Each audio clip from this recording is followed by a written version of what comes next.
I stand here because of the people that came before me. Sidney Poitier, Denzel Washington, Halle Berry, Jamie Foxx, Forrest Whitaker, Will Smith, and to be amongst those giants, amongst those greats, amongst my ancestors, amongst my guys. Thank you, everybody in this room. Now, the best thing that happened to Michael B. Jordan, the best thing that happened to Sinners was hiring that guy to say no at the Baptist. What a take. That was the best thing. That was the best PR. Slow down for a second. Is there anybody that list is missing?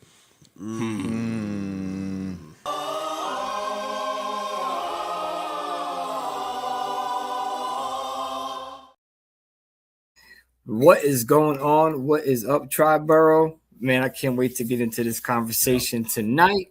First of all, how you doing, brother? Doing all right? Chilling. How you doing?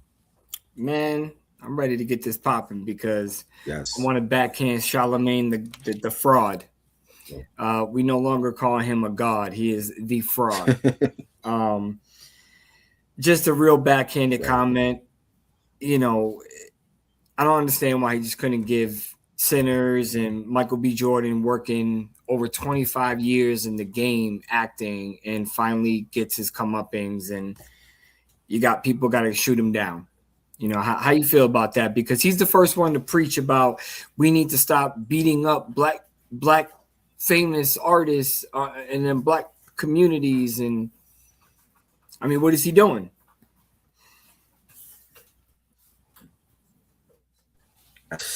And it's Charlemagne. Like I don't take too much stock in what Charlemagne has to say because he's done this before, you know. And I love the fact that Michael B. Jordan won. I think finally the Oscars gave it to the right person, you know. And you know, he had one of the best movies of last year with Sinners.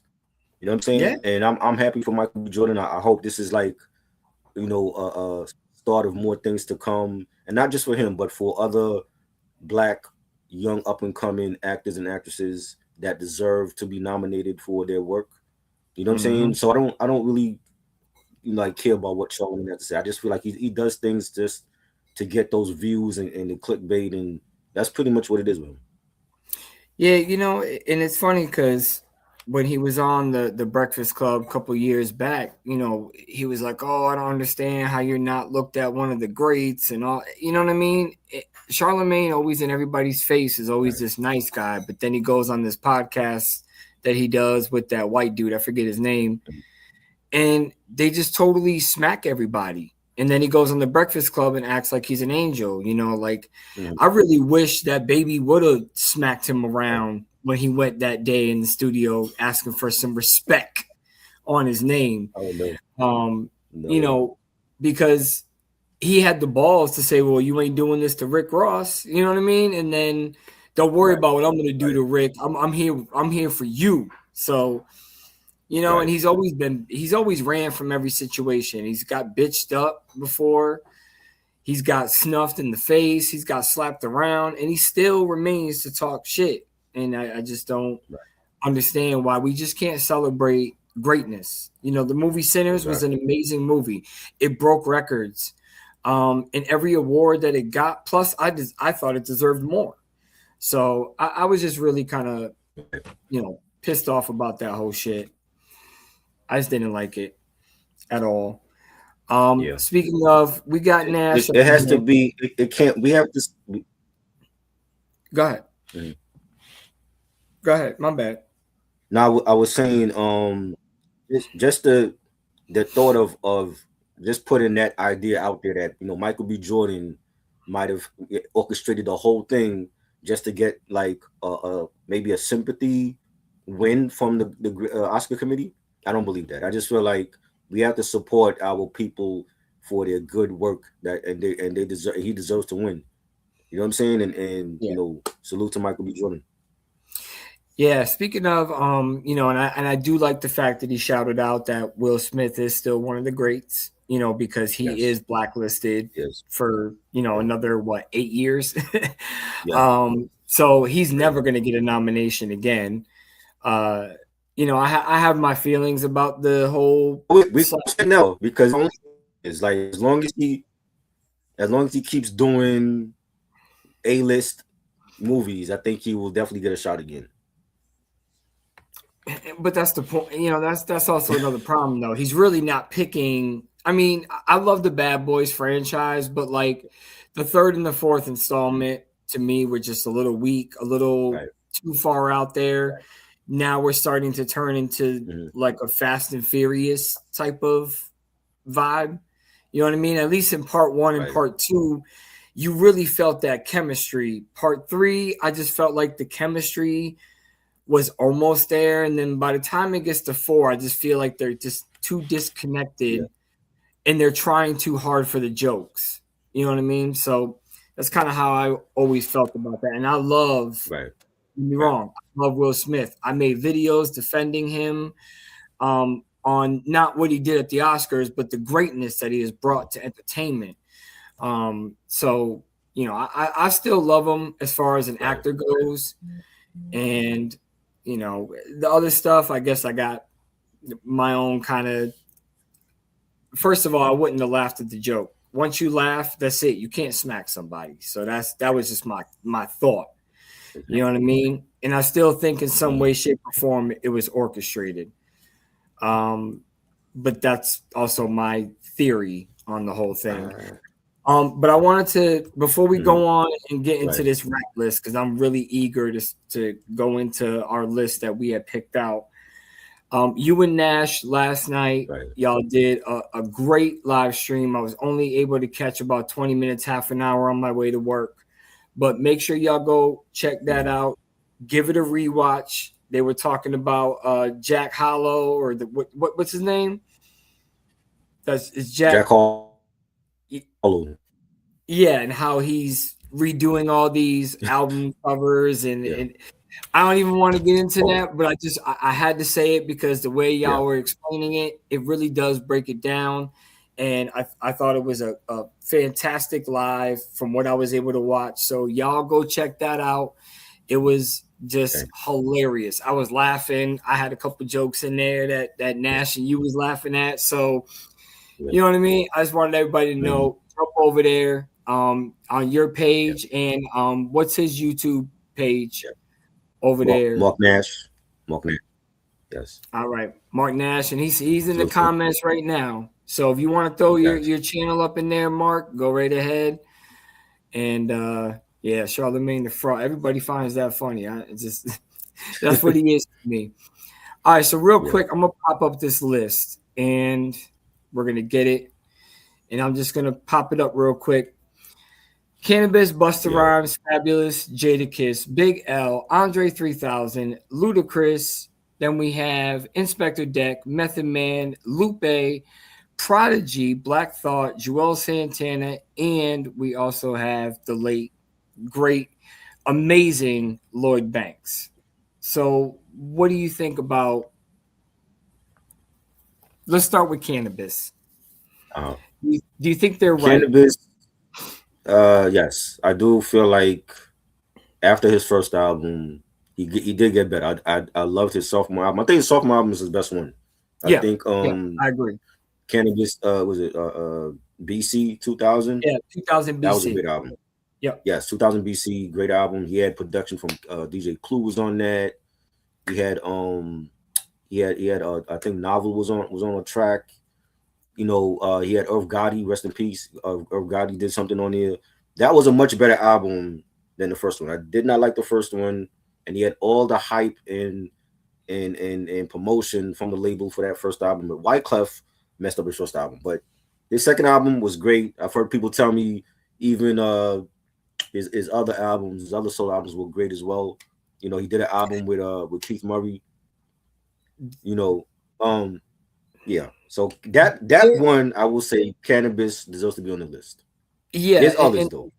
His other ones too. He really goes in a weird alien type of like way. You know what I mean? Like just in a weird alien, like he's an alien and he's living amongst us. It's kind of like what some of his albums feel like. They're just weird. They got this weird vibe, and he's trying so hard to be super lyrical, and I just don't think he has that. anymore. Right. I think he's a great, dope rhymer, but I don't think he has what he had in that sophomore album.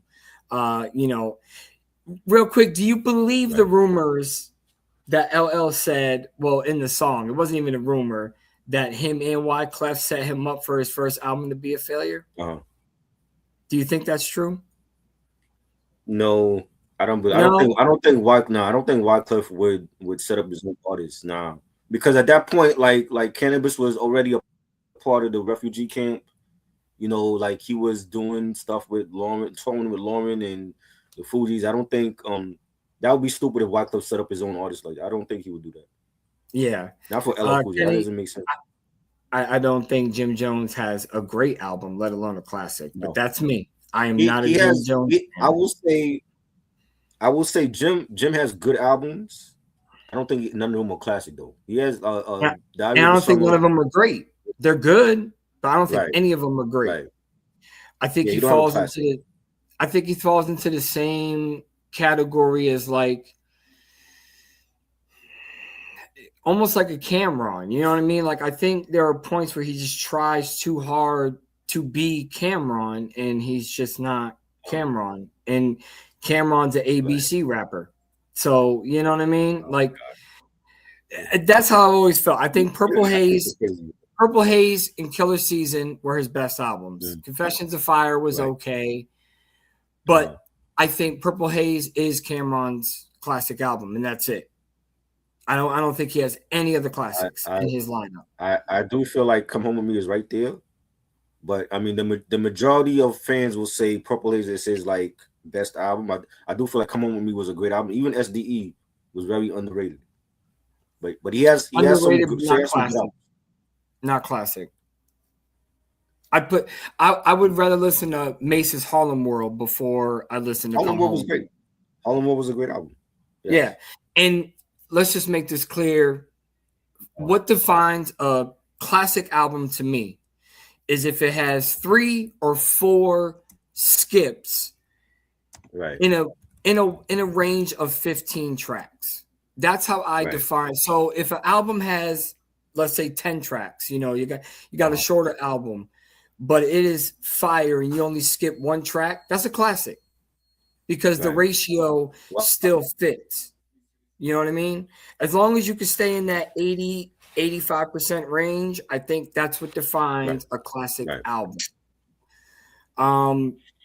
After that, if I got to skip more than 5-6 times, it's not a classic to me. Is that how you define it? How you kind of look at it? As in terms of like, what do you mean? The album. Like, how many skips does it take before it doesn't become a classic to you? I think if you're skipping like 3-4 songs, then it's not a classic album. If we had Ready to Die, if Ready to Die comes out and we're skipping past a Warning and Machine Gun Funk and, you know, Things Done Change, and then it's not a classic album.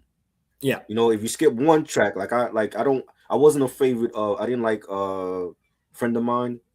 You know, I know a lot of people, I didn't care for that song. Some people didn't like Represent. But if you skip 1 song on that album, that's cool.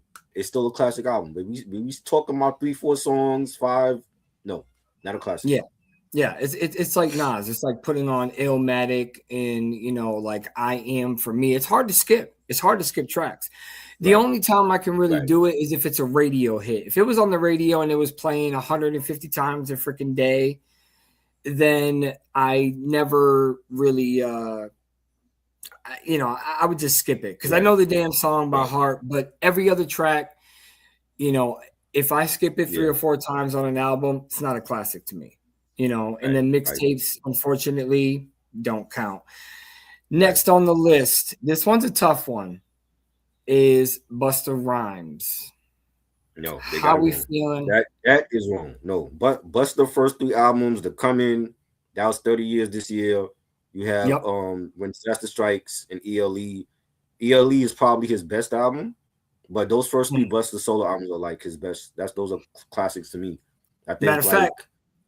I was bumping I make sure everything remains raw. You know what I mean? Like I mean it's just Busta just gives you that energy, that vibe, and I love it. Love it. You Highly disagree? disagree. I disagree with you, Reg. Bro, I respect your musical knowledge, but Busta's first three is his best albums to me. Like after that, after ELE, that's when we tread into Anarchy was dope. It wasn't promoted enough by Elektra, and then we get into the 2000s with Genesis, which wasn't great, and then it gets worse after that. It Ain't Safe No More. I hated that album. I think that's his worst album.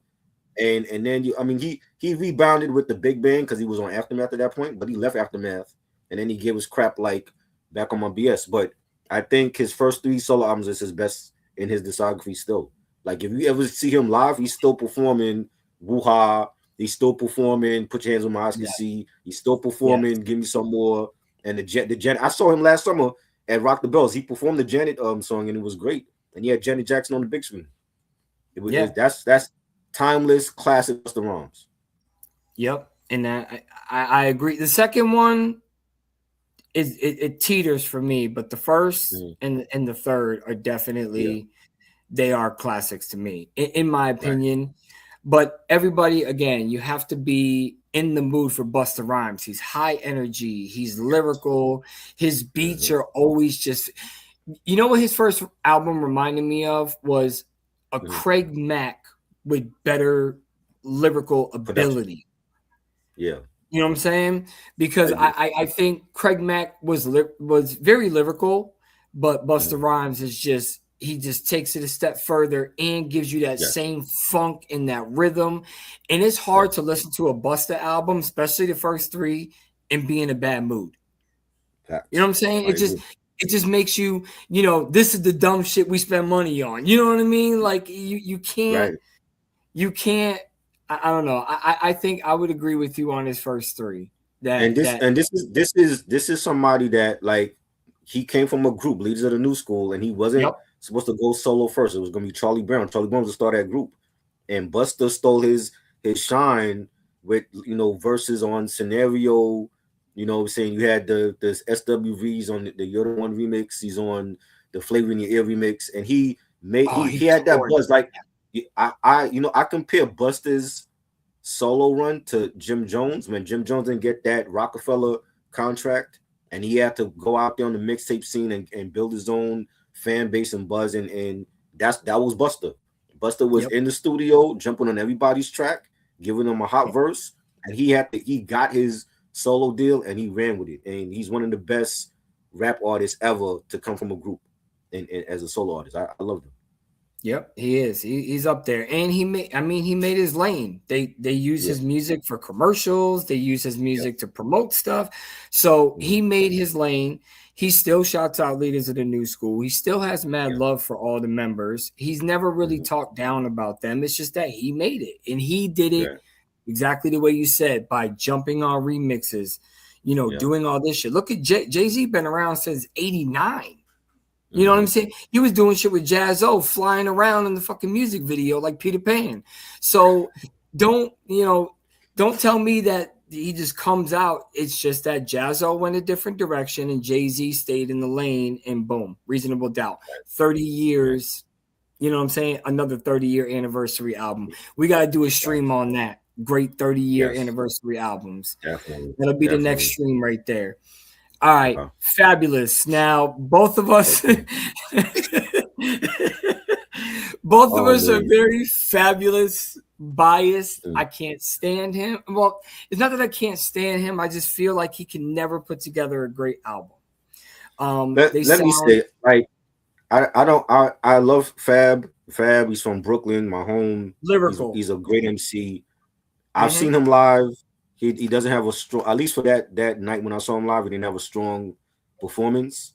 But he came from the 90s. He came from the 90s into the 2000s with DJ Clue and Desert Storm. He's a talented artist, but he doesn't have a classic album. He has good albums, like Jim Jones. He has good albums. I love Sweet Dreams. From Nothing to Something was great. Loso's Way, great albums. But none of them are classic. They're not classic tier to me, where I could put them on the same mountaintop as The Chronic and Doggy Style. He don't have those albums. He don't have a Purple Tape in his discography.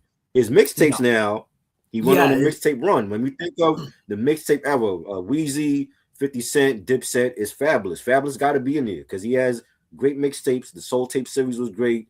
There is no competition. Summertime Shootouts. His mixtapes were better than his albums. And he's not the only one from that era. Joe Budden, too. He had better mixtapes than albums. Oh, my God. You know what I'm saying? No. Reg, come on, man. Joe Budden's mixtapes. Woo! Yeah. Mood music was great. all of them were my shit. All of them. They still talk about that. And three, Mood Music 3 is still my favorite one. Like out of all of them, Mood Music 3 is the one for me. But my God, I used to beg my bootlegger, like I go to the shop, like, yo, you got it? You got it? Yeah. I'm gonna get it next week. You got it? Bro, You got it? Oh my God. They were just talking about that on the Joe Budden show. Like B-Dot. B-Dot was talking about when they were talking about timeless albums, B-Dot mentioned Mood Music was like one of his best. He was like his timeless. Yes. You know what I'm saying? Like, yeah, he was making, bro, I was on the Joe Budden street team. Like that his first album was not great. He had a couple bangers, but his mixtape series his mixtape series was his best. But I mean, Fabulous is dope. It's just that he don't have a classic album to me in his discography. Yeah. Now, if we started talking I about, agree. Yeah, he needs to be on the list. Yeah, I do. The way I look at it is, if we were to start throwing mixtapes in here, there's a lot of classic albums, mixtape wise. You know, you got to think DJ Drama, DJ K Slay. You know, Gangsta Grills is probably one of the greatest series running. Yeah. You know what I mean? So then they could probably be in this classic list, but not without the mixtapes. Right. This one I highly disagree with is Jadakiss. I'm sorry, his first album is a classic to me. I've been saying this, bro. Kiss the Game Goodbye is his best album. I don't feel like it's a classic though, and I respect people that feel like that's his classic. That's great, but to me, that's his best album. Like again, like when you go over his discography, Kiss to Death. Some of the songs from 2004 sound very outdated. Then Last Kiss. I only remember one song from Last Kiss. Yeah, I don't and everything remember. Else, Top 5 Dead or Alive. Don't care for all those other albums. Ignatius was a more grown up album for Jada because his manager that was deceased, he wanted Jada to collaborate with certain artists that he didn't get a chance to. So that was more grown up Jada. But I will say Kiss the Game Goodbye to me is his best album. Like I love the album. I was a part of the Rough Rider Street team for that album. And he had great production and features. You know, DJ Premier's on that, and DMX rest in peace. Snoop Dogg's on that. Nate Dogg rest in peace. He's on that album. I don't feel like it's still a Mount Rushmore type of debut album. You know what I'm saying? Like when we even when we think of like rap debut albums, Big L first album, Big Pun, Capital Punishment, Busta Rhymes, The Come In, Jay-Z, Reasonable Doubt. I don't think it's on that Mount Rushmore.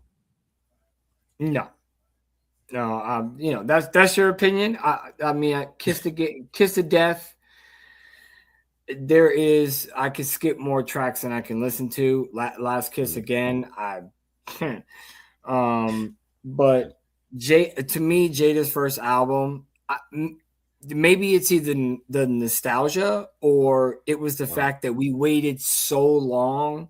Yes. That when we finally got it, we were kind of settled, but still I can listen to it today and I can run through the entire album. Like no problem, no skip, no nothing. You know, even the radio hits that were back then with We Gon' Make It, Put Your Hands Up, Lose Yourself, Knock Yourself Out. I'm thinking the M, Lose Yourself. But even those songs, I never get sick of them. Whereas like Busta, Woo-Ha, like there are times where I just skip it because I can't listen to it again. I heard it so much on the radio. This one, I mean, this is a good question. And no, this is where we're going to get into a debate coming up. But being part of a group with a classic album in that group does not qualify as being a solo. These are solo artists that, you know, that's what they're saying on the internet. So between the list that was made a couple years ago and Triborough did some digging on Reddit, and this was kind of the list that we came up with of the most 15 talked about MCs. So no, if you're in a group and you got a classic, then the locks are in there, all of them. Bro, on I just want to say, like, on Reddit, they have other artists on their list that don't belong on the list. I've seen people say Black Sheep. I totally disagree. I think Black Sheep first album was a classic, underrated classic. They have Most Def. Most Def should never be on that list. Black on Both Sides was a classic debut solo album from him. J. the Damager, totally disagree. He has 2 classics from Primo, his first 2 albums, The Sun Rises in the East and Wrath in the Math. They have Beanie Siegel on the list. Totally disagree with that. Royce the 5'9" should not be on that list. Nope. Saigon, totally disagree. His first album, The Greatest Story Never Told, was a classic album. Production done by Just Blaze. That was great. Now, Papoose, I do agree. Papoose should be on the list. They have Papoose on there. They have Crooked Eye. But Crooked Eye didn't really come out with a lot of... Kenny mentioned Mano too, and Mano definitely deserves to be on that list. Yes. Yeah. Yes. I saw one person say Foxy Brown and Little Kim. I totally disagree with that. Oh, I disagree. Gangsta Boo. Gangsta Boo. I wasn't a huge fan of Gangsta. I love 3 6 Mafia, but I didn't really pay attention to a lot of her stuff. Rest in peace, Gangsta Boo. But some of the names on this list like should not be on the list. Yeah, so that's on Reddit. That's just for Reddit. That's not, that's just talking about Reddit. the popular list. Right. Yeah, so that's why we put together this list, because this was mainly the ones that were more popularized, where it was in every list, no matter where it came from. Big L, 100% totally disagree. He has got a classic. The Big Picture, love the first half of the album, not a big fan of the second half. So for me, that one's not a classic, but I mean, I even did a bars segment on that album, Lifestyles of the Poor and listen, that album is immaculate. Definitely. Like immaculate. I can't, yes, does it sound dated because of the beat, the production? Yes, but it doesn't sound as outdated as Fabulous's albums from back then. You know what I mean? And Fab was popping them shits out in the early 2000s. This was what, 95, 94, 95? Yeah. That Big L dropped this solo? 95. Yeah. So going that far back and still being able to vibe out and just be like, still cover your mouth when and the line is coming. You know what I'm saying?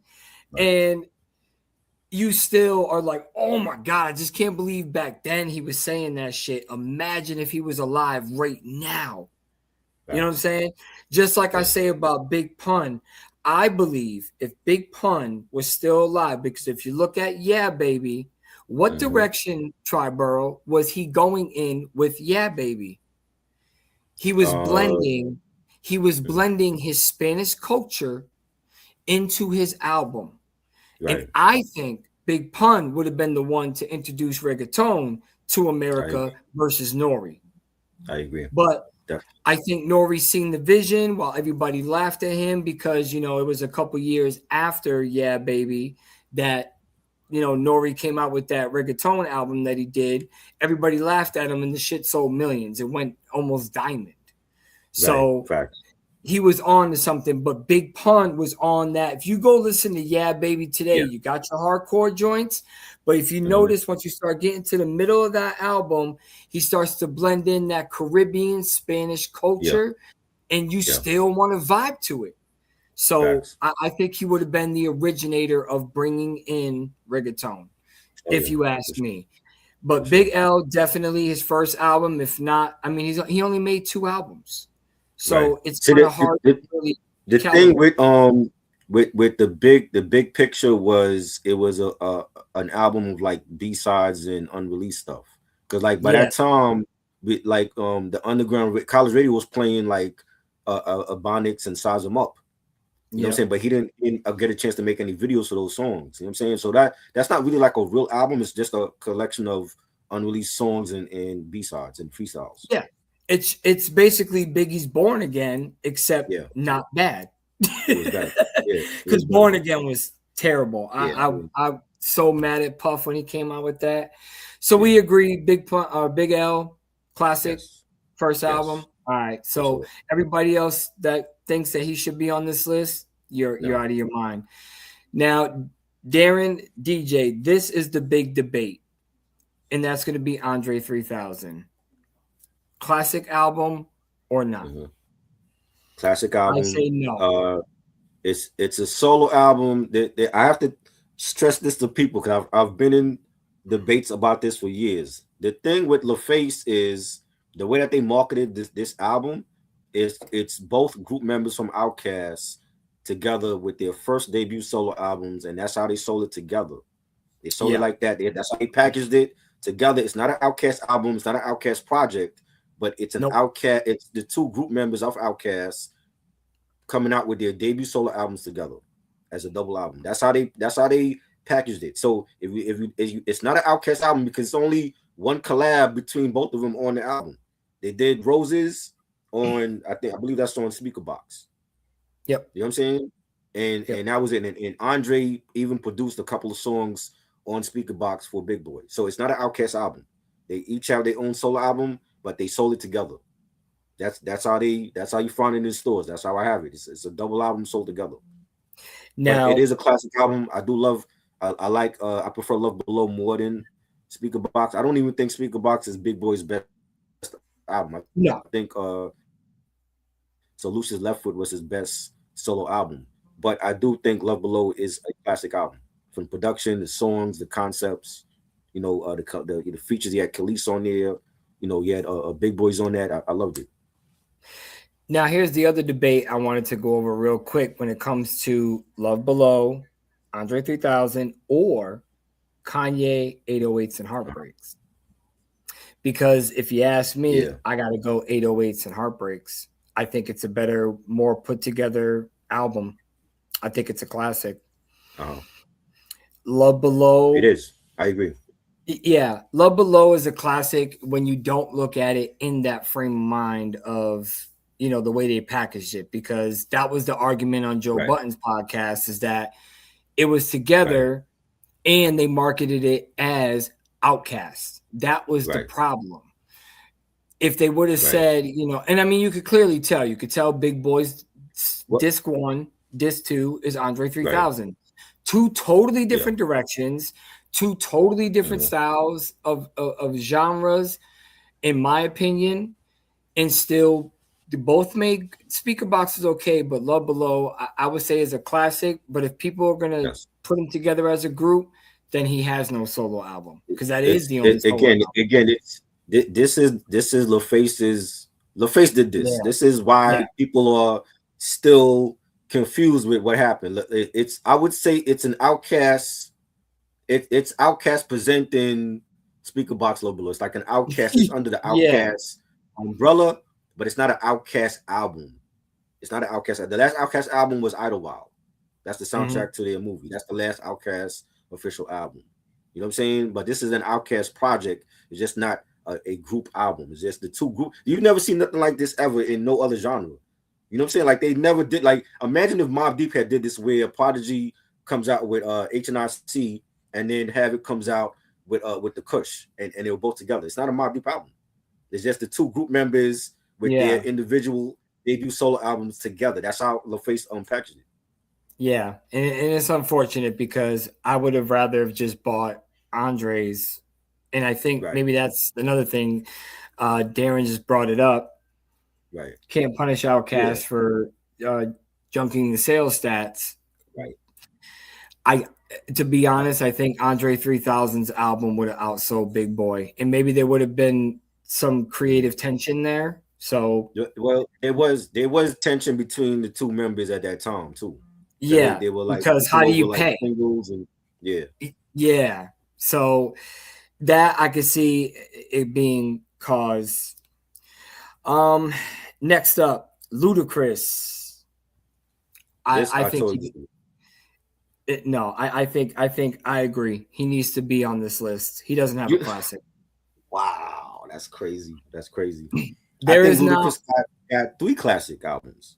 Not even not just one. I think please two name classics. them. Please name them because I will.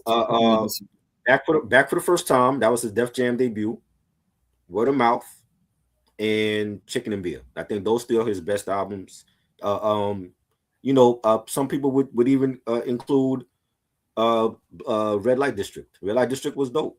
I think that might be a near classic, but his first three to me are the best albums from Ludacris. And for him, for what he did for like Def Jam South, and it was a new label under Def Jam and started by Scarface, and having bringing in 2 Chainz and Chingy and Shauna, that whole DTP crew. I think Ludacris definitely do not need to be on this list. They don't know whoever made this list, they don't know what they're talking about. I think maybe his strongest album is Word of Mouth, and I could still skip 5 or 6 tracks. Wow. It's just, and I'm not saying Ludacris is in no way, shape, or form is he a bad artist. I just think that for some reason, some of his stuff just doesn't click with me, and that's and that could be my thought, because I thought Theater of the Mind was a great album. I didn't really care for that album. I know Reggie loves that album. I have it, but I didn't care for it. I didn't like all the songs on that album though, but people love it. And I'm sorry, and Reg, much love, much love, but this is just my feeling, and he agrees. Darren agrees. First 2 albums, I just don't. I just, there's something about I can skip so many songs on his albums. It's tough. It's really tough for me. Right. Yeah. People compare him to like the down south version of Redman. Yeah, but people also compare Rick Ross to Biggie, and that's no way, shape, or form are you even close to Big. So I'm not. I take that with a grain of salt. That was more Ross. That was more Ross trying to be like Biggie. He's not. He's no Redman of the South. I love his verses. I've never heard him on a trash feature ever. He's like the Jada Kiss of features. I've never heard a whack verse. Right. But for me, it's just like I said, his albums, there's just something that doesn't click with me. And that's it. So I feel he deserves to be on this list. What? Go ahead. Chew me out. Okay. Chew me out. No, I was saying I was saying Incognito that was his independent album, and like he took out like some songs from that to Back for the First Time. But I feel like his first 3 Def Jam releases to me were like his best classic material. You know what I'm saying? But I don't really think he has a bad album, because there's some albums that I prefer over others. Like Release Therapy was cool, it was dope. It's not one of my favorites though. Same with Theater of the Mind, but I liked Battle of the Sexes. It was a dope concept. A lot of people don't care for that album, but I don't think he has like a whack album in his discography though. Maybe Ludaverse. Ludaversal was not that good, but other than that, he has a strong discography. Yeah, that one is. And then I think he has another, it's a small LP. Yeah. I think it's only like 6 tracks, but I think it was like Burning Bridges or something like that. And I like that. All the songs on that one were great. I just forgot the name of it. I think Redman in the South isn't a bad comparison, but Ludacris isn't the underrated lyrically as the Funk Doc. And he's right. Redman does get underrated all of the time, and I don't know why. He's another artist that has never disappointed me, ever. Like any verse that he is on, any song, any feature. Right. I just like him. All right. So I disagree. I agree. Triborough disagrees. Ludacris stays on the list for me. Take him off of yours, Try, not mine. Okay. Inspector Deck. I think this is a very I'm an asshole, boy.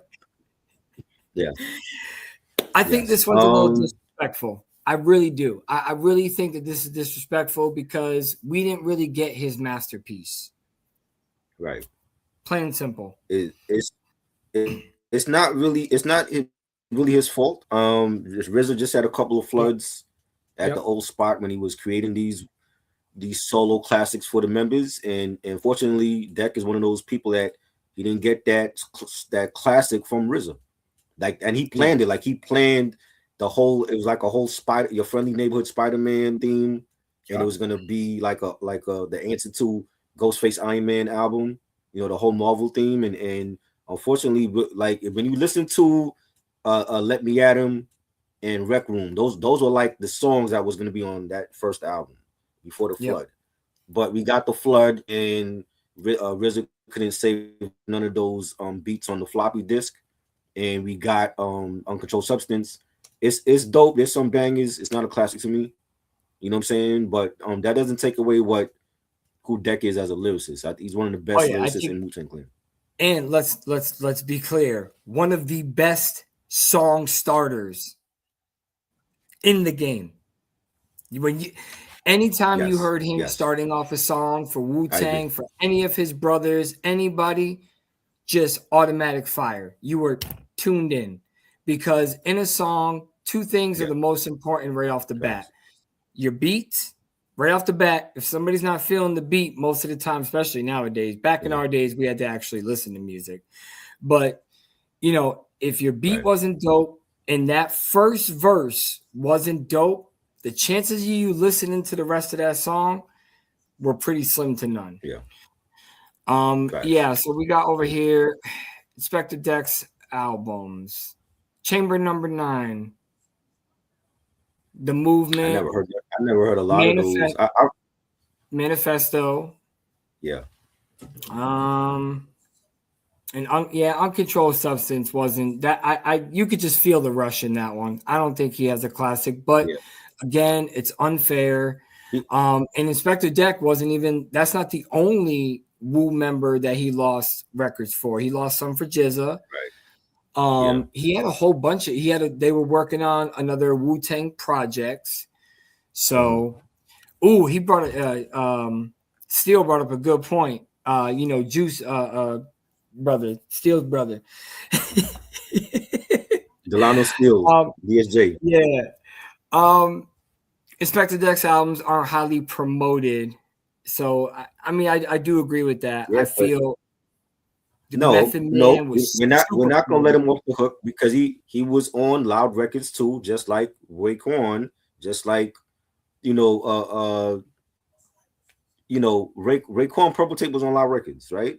And that's a classic, might be the best Wu solo album. So we can't let Deck off the hook. If anything, we blame Steve Rifkin and label for not promoting it enough. You know what I'm saying? But I will say this, like for Deck, he has classics within the group. Like he did a collab album with Czarface, and those are pretty classic. I love those Czarface albums. Yes, those are great. Those are highly underrated. Like a 7L and Esoteric, highly underrated. So I will say the Czarface albums are classic, and he's a part of that group now. You know what I'm saying? But but he's done so many great features. But solo wise, though, I feel like that one Spider-Man album that was coming out, that would have been his classic RZA album, and we didn't get that. Yeah, and again, playing off of Ghostface, and that was their whole repertoire. I mean, and even like the album covers for the Czarface are they're fire. All those album covers, they're so dope. They are so dope. No. I'm saying I didn't listen to all of his albums. Like after Uncontrolled Substance, I know he put out other albums like by himself, but I haven't listened to none of those albums. So I'm looking them up right now. That's what I mean. I'm looking them up right now. Manifesto, Movement, The Movement, Chamber number 9, and none of these albums I didn't even hear. I didn't even know he had them. I think Chamber number 9, he did a joint with Alchemist on there, if I'm not mistaken. But I haven't listened to those albums yet. Yeah, I haven't either. So I couldn't even tell you. Can't Stay Away. I never even knew this album existed. Yeah. That's crazy. But hey, that's life. All right. So that one I think is just a little it's hard to put him in that classic when his first wasn't even what he wanted. So That's tough. Next one, Method Man. It's totally disagree. Totally disagree. Yeah, super disagree. No, His first two there's no way. albums, classics. His first two albums are his best. Classics. Now I remember I was telling you, and I told people this before. I was very underwhelmed when Takal came out in '94. I was when I first heard it, I didn't like it, and it took me years to actually, warm up to the album because I was expecting the big features. This is the sex symbol of Wu-Tang Clan. He was the one that got the first Grammy. You know what I'm saying? I was expecting a lot of great features on Takal, and we didn't get that. It was very dark. The production was very, very monotone. Even like the mistakes that RZA left in the mixing, they left it in the mixing process of the album. So you hear like all the like, at least with you got to get the OG copy, not the remaster. The OG copy, all the mistakes are left into the production. Yes. You know what I'm saying? It was very grimy, very dirty Method Man, and I wasn't expecting that sound for his first album. So it took me a while to get. There was some tracks that I loved, like PLO Style, and of course Bring the Pain and Meth vs. Chef. But the whole album, it took me years to get into it. But then when he dropped Takal 2, I'm like, this is a much better album. You have not just RZA and the Wu Element producers doing a production. You got Havoc, you got Eric Sermon doing production. I think Meth did some production himself. You had Street Life, his homie Street Life was on a lot of the tracks, and he had like some great verses. You had a lot of collabs on that. Left Eye, rest in peace. She's on the album. You had Inspector Deck. He was on the album. Raekwon, Mobb Deep. A lot of skits. Janet Jackson was on the skit. You have Chris Rock. Even Donald Trump. Donald Trump was on that album. You know what I'm saying? Yep. It's crazy. Yep. The president of the United States right now. He was on that Takal too. So that to me was a much better album. Even though I didn't like the skits, and it ran like 27, 28, it could have been a double album, but I think that was a much better album. And his first two albums to me are his best. When you look at his discography, Takal, the prequel was garbage. I have that. Unfortunately, that was a garbage album. I do like The Day After. That was probably like his last good album. And then you got the Meth Lab stuff. I wasn't a fan of, but in hindsight, when you look back at his discography now, his first two albums are his best albums. So he don't need to be on this list. Yeah. Method Man has classic albums, but strictly for the lyricist loungers. Yeah. His Meth Lab series are classics in recent years. And everything he's been touching, he's done a lot of songs with Griselda. Yeah. He's done a lot of songs with BSF. He was on Ghost album. He was on Ray's album. Lately, I don't know what has gotten into meth, because for a while he was slipping, but I think he was really getting into that acting. So he was in a lot more movies, TV shows. So I think maybe he was letting the lyrical side of him just kind of bow down. But now he's right back up like fire. He's back. Absolute fire. He's back. No, yeah. I gotta agree with Triborough on this one. I'm sorry, Steele, but the prequel. Well, there's only two songs on the prequel that I like. That whole album was trash. I don't. Yeah, I can't agree with that. I also disagree with our next man on the list, which is Lupe Fiasco. There's no way. The first two. Yeah. You cannot tell me that the Cool and his first album isn't classic. How are you skipping tracks? Yeah. I don't know. Anything else? I don't get it. I don't know. Anything else? Yes. Because now he's in some old samurai karate ninja shit. I don't even know what he's doing anymore. But, Food and Liquor was amazing. And then to have all that slack from his record company, you got to dumb it down. You got to do stuff. And he stayed true to form. So when he came out with that second album, here's the Cool, baby. And we're going to stick it to you. Lasers, or AKA Losers, is where I thought he was trying to go for the fans, for to get the radio fans. Yeah. Because Kick Push was really for the streets, metaphorically, but for the skateboarders, as well. But if you really listen deep, it's actually very metaphorical, very lyrical, very disguised as a wisdom song. But he just knew how to disguise it. You know what I mean? Yeah. I mean, the man, his own father disowned him because he was strictly Muslim. And when he went to rap, his father disowned him for it.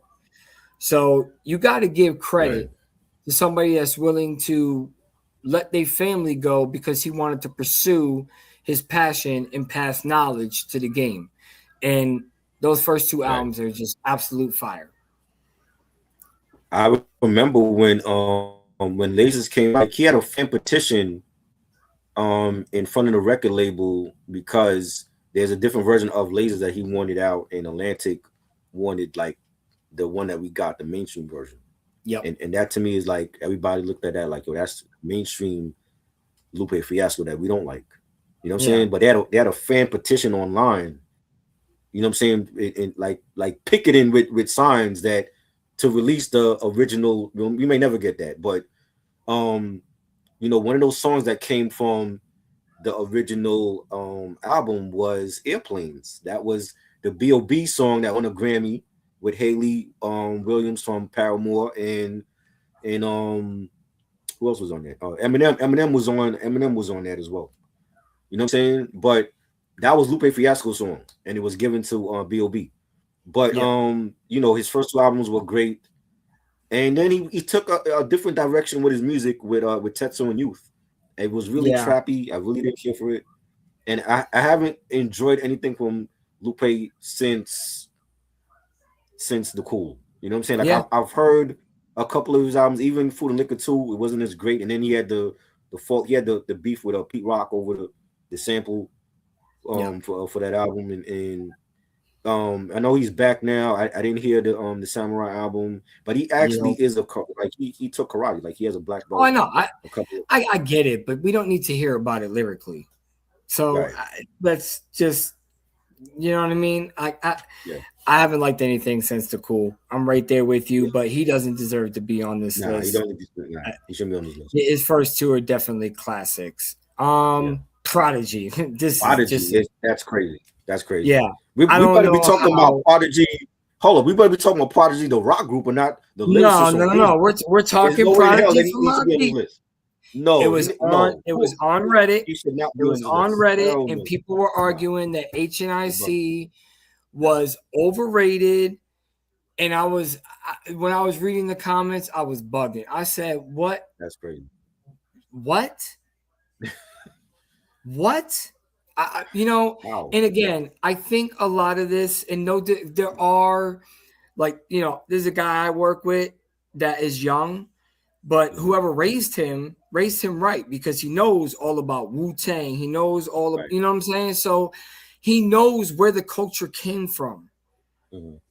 And he don't even like guys today. He's more into Griselda, BSF, Conway, all that. And that's showing you something, because more kids nowadays in their 20s, it's all about, Lil Baby, young Yachty, and all this shit. So, you know what I mean? Prodigy, I didn't even want to put him on this list, but because he was very heavily debated, crazy. Yeah. How is Albert Johnson on this list? How is Prodigy on this list? Because again, when we talk about, and this is like, we could do like a whole show about this, like some of the best rappers from groups that had a legendary solo run: Busta Rhymes, Prodigy, Sean Price, Ghostface Killer. Prodigy had an epic run with Alchemist, from HNIC to all the way to his last album. I'm saying, like, every project was classic. Like the HNIC 1 and 2 was my favorites. You had the Albert Einstein album, one of his best, but might be his best album with Alchemist. He was in real form on that in his prime. The Albert Johnson album, I know Return of the Mac, classic. Like, he had an epic run as a solo artist. And I Yeah. don't know who did this list, but they truly don't know hip hop. If you have Prodigy on this list, but you don't have Lil Yachty on here, you don't have Wale. Yeah. Wale, I like Wale. He ain't got a classic album. Why he not on this list? Yeah. I don't know. You know, but Just saying. that's it. The only reason why I put the name in there, and when I sent you the list, I was like, "What do you think?" Because it is. When I seen that, I was like, "There's no way." Like that's like saying LL doesn't have a classic album. To me, you know what I mean? Like LL's up there with one of the. He puts together music that he wants, but you can't tell me he doesn't have classics. So I don't know. I just wanted to touch upon that real quick. Black Thought. This one's arguable. Well, I will say Black Thought as a solo artist don't have a classic. He don't have one. As a solo artist, he don't. Yeah, he doesn't have one as a solo artist. Within the Roots have multiple classics. Yeah. You know, that goes back to DJ's question. Like, if they're in a group, do they have a classic album? And for the sake of this list, no. So for me, Black Thought does it. Right. Great mixtapes, great, well put together. Of course, lyrical when it comes to Black Thought. I still think he is one of the underrated artists, right there with AZ. But yeah, he unfortunately he doesn't have a classic. He does belong on this list. So, you know, that one I agree with. Joel Santana, early 2000s. No, I disagree. I think Joel's first two albums, his best albums. Again, he's the one that got offered a Rockefeller contract, not Jim Jones. It was Cam and Joel's. Yep. And Joel's in his prime. Just to be clear, hold on, Try. Just to be clear, Hellrell was in jail at this time. But go ahead. I got to defend my Hellrell. You know I love Rell. Yeah, but I don't know if Hellrell would have gotten offered a Rockefeller contract though. He wasn't. He's street. He was too street for them. That's why. Right. You know what I'm saying? But he made his way on the Dipset album. You know what I'm saying? Jewels was the MVP of Diplomatic Immunity Volume 1. Without Jewels, that album would not be a classic double album. He outshined Cameron on a lot of those songs. And this is Jewels when he's like, 17, 18 years old? And he comes out with his own album, From Me to You, classic debut album, and What the Game's Been Missing, his sophomore album, both classic albums. And he had a mixtape run with Back Like Cook Crack. I wish he would get back to that. Old Jewels, we may never get that again. But Young Jewels has two classic albums. Kenny, after his first two albums, yes, I would agree with you. He fell off. He's not. Let's be clear. Even in the first two albums, he is not a super lyrical guy. But I never looked at Joel Santana like that. I looked at him as I want to have fun and listen to some Dipset. I think in its truest form, Joel Santana is Dipset. That's going back and listening to his first two albums reminds you of Dipset. Again, Diplomatic Immunity. Yeah. He carried that. Both of them. So, you know what I mean? I will agree with that. I think his first two are classics, but after that, he's got nothing. Nothing. Nothing. Maybe a single here and there. He was a good compliment to Cam. He was a good compliment to Cam, like his right hand man. He was a good compliment to him and his style. And like I said, like when you listen to the double album, a lot of those tracks, Joel's, he shined on. Like he even had his own solo tracks on that album because they knew what they had at that time. Like he was like the future of Dipset. And then you had Hellrell with he had the phone freestyles with Hellrell on the Diplomatic Immunity. Yes, that was on that album. Yeah. But wasn't that song Joel Santana where it had the little kid singing in the chorus? Wasn't that on Diplomatic Immunity? No, that was on I think that was on What the Game's Been Missing. That was on his second album. That was one. Yeah. Believe it or not, it's one of my favorite songs by him, and I don't know why, but I love that song. It just makes me feel good. Makes me feel like, okay, I'm gonna have a good day today. You know, when it gets rough at my job, and my man DJ knows how rough it can get at my job, I pop in some, you know, one of my mixes because I have different mixes in all my playlists, and I just go. And you know, Joel Santana always pops up. When J.R. Ryder did Stop and Go, that was my shit. So when I hear those songs and I think back to that 2000 Dipset era, they were just doing it. They were just killing the game, like all over the place. But it was a very short run. And by the time, you know, by the time Rel got out of jail, the run was already starting to end. Yeah. So, you know, again, he never really got that shine from that, but he's too street. I don't think he would have gotten that Rockefeller deal or the Def Jam deal. That's why he went to Koch. Yeah. So, but last one, and this is one of I believe this belongs up there with Prodigy. Why is this man's name on the list? I don't know. Lloyd Banks. I don't get that. That is the best MC in G Unit. How is he on this list? How is he on this list? You could take away, and I know, and me and you have talked about this over the phone. I think Rotten Apple is one of the most underrated, slept on albums. And I think it's only because at that particular time, 50 was beefing with him and was really trashing him on all the interviews, saying he was lazy. He didn't want to put in no work. So I get it. That's the reason why I think, plus he did leave the original album in some girl's car, but you know, Joe Buttons, we won't talk about that. But yeah, we know what happened. And for those of you who don't know, that was a Joe Button song, and he was dissing Lloyd Banks, and he said, unlike dudes that leave they whole bitch in some, I don't remember what he said, but he basically flipped it. But we knew he was talking about. Well, I mean, can we talk about what happened with the second album on here? I don't know, because it's kind of scandalous. So I guess, first of all, the rumor was she wasn't a woman. No, that's not what I heard. That's not what I heard, though. Oh, that's not what you heard? What I heard is that he was letting a escort, but it was a man, listen to the album, and the dude ended up kicking him out of the car. That's what I heard. I don't know what you heard. Supposedly what went down was he had a threesome with two women, and they stole the album. They stole the big, was it the big payback, I think he was gonna call it, and they stole the album, and then he went back to do Rotten Apple. That's what we got now.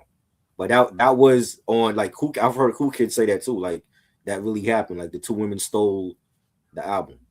So he had to go back and do the tracks with Rotten Apple. So that's what we got. I thought Rotten Apple was great. Yeah, it's great. It's not a classic. It's not a classic, but it is great. It is very underrated, and I think people should go back and give it another shot. I mean, yes, there are skippables on there, and you know, and he's another one. If you put Lloyd Banks in a mixtape category, Halloween Havocs are gonna they're gonna kill a lot of mixtape runs. I mean, kill a lot of mixtape runs. Those mixtapes are extremely slept on, and I love all 6 of them. I love all 6. I have not heard a bad one yet. They are all great, but that's mixtapes. I think his first album is definitely classic. Yes, does it have G Unit 50 Cent DNA on it? Of course it does. That's what they were doing. But it's still him. Super lyrical. Warriors is still my favorite joint on there because of the impact of it, the power of it, the lyrical ability. And he had a voice like no other. There's no other MC. Joe Buttons, Lloyd Banks, Prodigy, and Jay-Z, you know, like Nas. There are certain voices that the second you hear them, you know who they are. You know what I Right. mean? And then there's Right. other guys where you hear him and you're like, who? Like the first time I heard Action Bronson, I really thought that was Ghostface. And I'm A lot like, of people did. I was Yeah. like, yo, this shit kind of whack, Ghost. What the fuck are you doing? You know what I mean? Because I'm a huge Ghostface fan. Fish, Yeah. more fish, fish scale, like bring it all on, baby. I love them all. Yeah. But I was like, damn, that's a whack ass verse. You know what I mean? I'm like, and why is he doing a feature with this white girl? Like, I was so confused. Right. And then I find out it's not even Ghostface, it's Action Bronson. And when they tried to go, like you're trying to go toe to toe with Ghost, that's the last person I would want to go toe to toe with, because no matter what, he got Wu behind him. Oh yeah. And there's nobody beating Wu. No. Nobody. When Joe Buttons got punked down and slapped by Raekwon at the thing, Royce the 5'9" is the one with no shirt on, went up to all of them and said he'll fuck all of them up. And Raekwon got scared. Okay? So you know what I'm saying? Like, but lyrical wise, ain't nobody touching Wu. They'll come after you from every angle. They'll start pulling, they'll probably bring back Killer Army and kill you. You know what I'm saying? Because you gotta remember, you got olive branches. You got Killer Army, you've got Sons of Man. You got Sons of Man, you got Wu Syndicates. I mean, Syndicate, there's too much to pull from. And regardless of how they feel about Wu, about RZA and his brother and the way they did business, you never, aside from the core members, you never really heard anybody bashing, I never wanted to be a part of Wu. I hated Wu. None of them. No Sons of Man, no Killer Army, no Wu, none of them. They never talked trash about the group themselves. They always gave them a fair shot. And they let them do what they wanted to do. Killer Army, both their albums, Secret Weaponry, Dirty Weaponry, both great albums. And they, for a group of four, they just killed it. Killed it. Every time. Every time. You know? But is there anything, please, y'all gotta go and watch Mark and him. Man, that shit was so funny last night. I had to promote it one more time before we head out. Is there any MC that you feel like that's not on this list that actually should be on this list? Wale, good artist. Wale. Besides Wale, I mean, it's probably others. I mean, there's probably plenty, but what is your top? Yeah. Everybody praise. Tony Yayo. He's another one. Tony Yayo. No classic album. Yeah. Okay. Because I hated his first album. Yeah, let's take off Banks and put Yayo on there. Yeah. You know, we should have put Yayo on there. Yeah. And I'll still argue, I think 50's only got one classic, and that's his first album. I disagree. But maybe two, because I did like Power of a Dollar. Yes. But the Massacre, I thought Massacre was fire. Like people shit on that now, and when it came out, it sold, like it went millions. Like how are we shitting on an album from 20 years ago? I'm not shitting on it now, but I'm just saying, even back then, it was just okay. The dress that was on that album, This Is 50, Ski Mask Way, Position of Power. Come on, bro. Like what we talking about? Like that, he could have a verses right now and use joints on that album to beat T.I. if he wanted to. If you want, I mean, he can just put on his first album. I mean, if you really want to get technical, I love T.I. Playing what T.I. has done. T.I. is a legend too. I'm not downplaying what he's done. I feel like T.I. is one of the originators of trap music. I think he belongs right up there with one of the originators, because he's the one that really was stamping it. This is trap music. This ain't no album. This ain't no game. You know what I'm saying? So you got that vibe right off. And I think, his first two albums were great. Classic even. But after that, T.I. just really doesn't have – he's got street anthems, but he doesn't have anything that can compete with in the club still. I think he'll give him a great run for his money. I really Rod do. Music was my Rod Music. That was a high tech. I love. That's my favorite joint from Massacre. That's a great track. Like I said, Massacre is classic, but years now, it's like people shit on it now, but they wasn't doing that back in what was like 05 that came out 06, and I don't understand that. I think maybe they got amnesia along the way, but Massacre is one of his best albums to me. I mean, the Massacre is okay, man.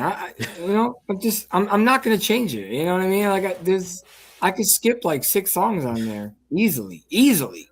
You know, but that's me. Again, you know, a lot of people didn't like Reasonable Doubt when it first came out. You know, it took 20 years for it to grow on people. Right. Most people hate Volume 1, and I think that's one of his most underrated albums. You know what I mean? So I agree. That's just my opinion. Definitely. Yes. Yeah. Did he switch? Yes. And you know why he switched? Because he realized the type of money he can make. This is what I mean. I will always go back to truthfully, I want to rhyme like common sense. But I made $5 million. Mm-hmm. That's it. It's all about the money. At the end of the day, if you're doing it for passion and love, like a PF Doom. Doom does it for him. He loves the music. He doesn't do it for the money. Mm-hmm. Is he making money? Right. Is he getting money? Is he getting money off of merchandise? Yes, he is doing the ICP blueprint to a T. You know what I mean? But he's making music that he loves. Mm-hmm. He wants to make that music. He's not worried about mainstream. Jay wanted to make Reasonable Doubt, and that was it. And then he saw that money rolling in from the revenues and all that, and being the owner of this record label. And then he said, fuck this, I'm switching up styles. Let's go. And look. And I'll be the biggest Jay fan in the world, but I think there's more bad albums that he put out than there are good albums. So that's coming from a true fan. He got a couple of bad ones, but I think the good outweighs his bad though for him. It depends on how you look at it. You know what I'm saying? Especially, I mean, if we started from Reasonable Doubt, right, and then Volume 1, Volume 2, Volume 3, we got Dynasty. You didn't like Volume 3? No, I love Volume 3. Volume 2, I think is one of Volume his 2? worst. Wow, that's crazy. I just hate that. Best. Like he became a household name. Yes, I know, because he did the Annie thing. I get that, but the 2 dopest tracks on there, Ride or Die, Reservoir Dogs. That is it. You didn't kill. But he had the big hits. He had Jigga What, Jigga Who. He had that should have been a Ja Rule song. Money in the Thing with Jermaine P. That shit was corny. I didn't like the Can I Get Her. I didn't like Can I Get Her with Ja Rule. Me never neither. liked that song. It was a Ja Rule song. Yeah, I never liked it. Ja Rule gave it to him. That should have been on Ja Rule's album. Yes. That should have been on Ja Rule's album. And the first verse and the last verse were supposed to be both Ja Rule. They deleted the first verse and Jay-Z hopped on it. That's what made the song. And it wasn't even supposed to be a meal either. It was supposed to be Ashanti. Yeah. So Can I Get a What don't even count. The 2 best songs on Volume 2, Ride or Die, Reservoir Dogs. That Tupac shit was corny. Where he's running to Pac, asking where we went wrong. Shut the fuck up.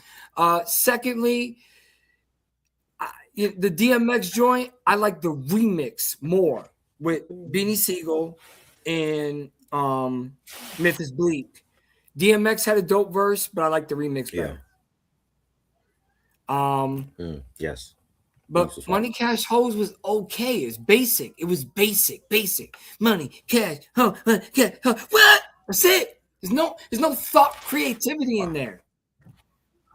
Hard Knock Life. The only reason why I sold is and it's a collab.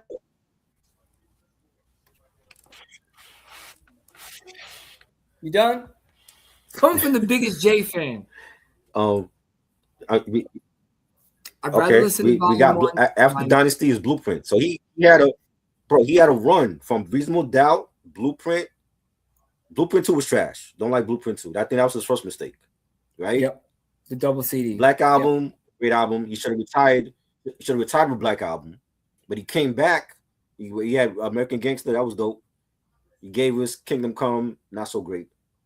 Iffy. Magna Carta, trash. Iffy. What was after Magna Carta? I'm forgetting. After Magna Carta is what, 444? That was okay. Yeah. It wasn't great. It was okay. 444. That was like the Reasonable Doubt. Yeah, grown up. Right.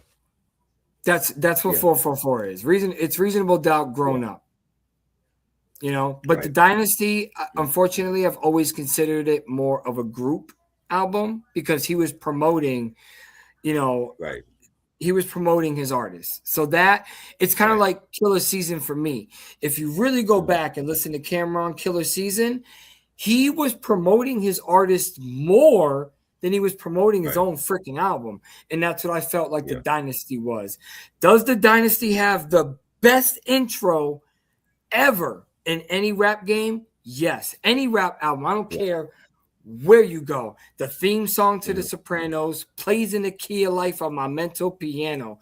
Done. Over. Gone. That beat, the sample, everything, fire. Best intro in any rap album. But that album is nothing but promotion for Rockefeller.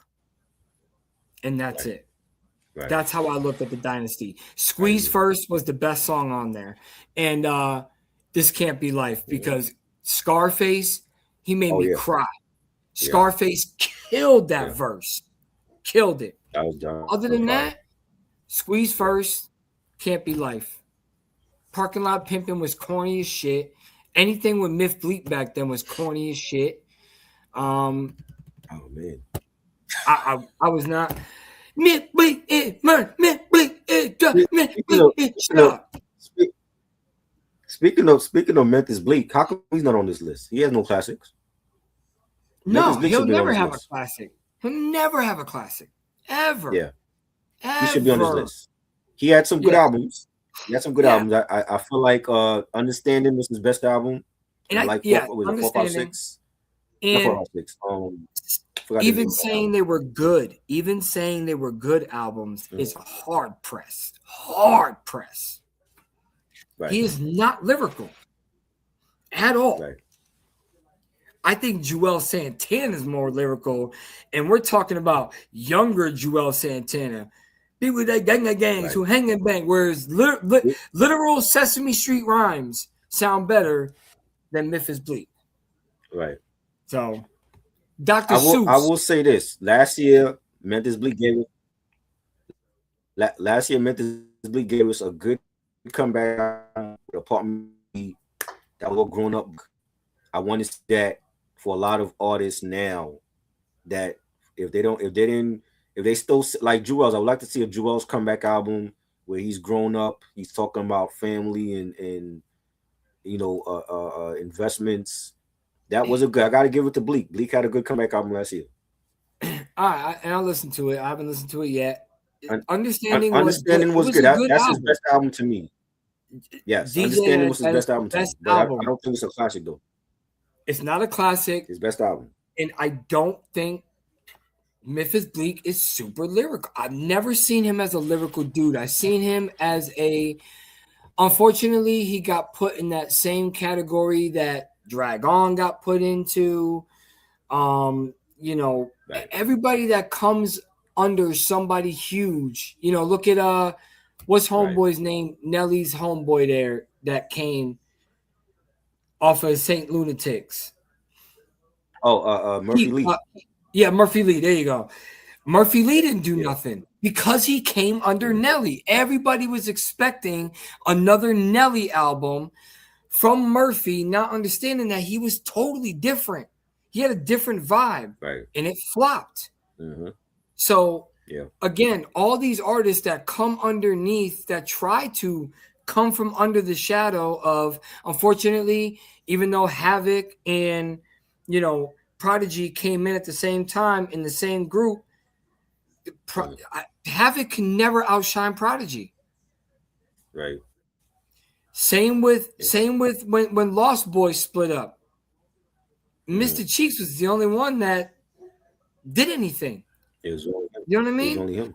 So even in groups when they split up. Yeah, but I mean, in fairness to Cheeks, his I want to say like for Lost Boys, it was different because like Freaky Top passed away, and then I think Spig Nash got incarcerated. So we have Mr. Cheeks in Pretty Lou. Pretty Lou's not really. We didn't look at him as an MC. You know what I'm saying? So it was basically Mr. Cheeks to do everything on his own. You know what the next list we got to tackle that I seen while I was looking but even this with up him, is groups. Because do you know one of the groups that was on these group lists that I was going through? UGK. How do you have UGK not have a classic album? That's crazy. And Bun B was another one that was on this list too. That's crazy. Which is Trill is dope as hell. I don't know what the hell. Yeah. Bun B is the South. He is Texas. You know what I'm saying? Like, for sure. How do you not like that solo album? And then he's dealing with the tragedy of losing him. Like, I mean, that's one of the best. Yeah, he's dope. So, but Bun B was on a lot of lists as well. But I thought, unfortunately, Bun B never gets put in the solo category that much. It's always in the UGK category. Just like Big Boy never gets put in the solo, he always gets put with Outkast. But Andre always gets put in the solo category. You know what I mean? But you'll never see Big Boy in a solo category. It's always something to do with, I agree. Kenny, totally. But I couldn't even believe that. And again, I think Triborough is right. I don't know if it's 15-year-olds or whatever putting together these lists, but UGK not have a classic? That was. And then the other one that I seen was Onyx. And then I seen underneath one of the comments said, "Who is Onyx?" Of course, they kids that's doing that. It has to be. Yeah, it's got to be. Not from our era because we already know Onyx got caught. No. Now, granted, I still think their best one is the one that came out in '98. I can't think of the name right now. I'm starting to wear down. But it had DMX on it. Shut him down. Yeah, Shut Him Down. There you go. Shut him down. I think that right there was an instant classic. Yeah. There's maybe 2 songs I can skip on there, and that's a maybe. Right. That Veronica song will forever be one of the greatest storytelling when it comes to portrayal. Because you got a lot of Nas has one with the casino joint at the end of I Am, like one of the greatest storytelling is Veronica. And then I put I forgot the name of that Nas song. But where he comes home and he catches his girl with another dude, and then he goes downstairs. I forgot the name of the song though. It's on the I Am album. Shit, I can't think of it. Undying Love, that one? Yes. That's one of the greatest storytelling songs in hip hop. Of course, can you tell us a story, Uncle Rick? You know what I'm saying? So, I mean, there are a lot of great storytelling songs, but Veronica is one of the best. Double Cross, Can't Believe You Just Got Sold Out by a female songs. So, if y'all have not heard Onyx Shut Him Down and you happen to be watching this, my God, it's hard to skip 2 tracks. So to say they don't have a classic was out of control. But I think the group one should be next. We should do some deep diving and digging for that.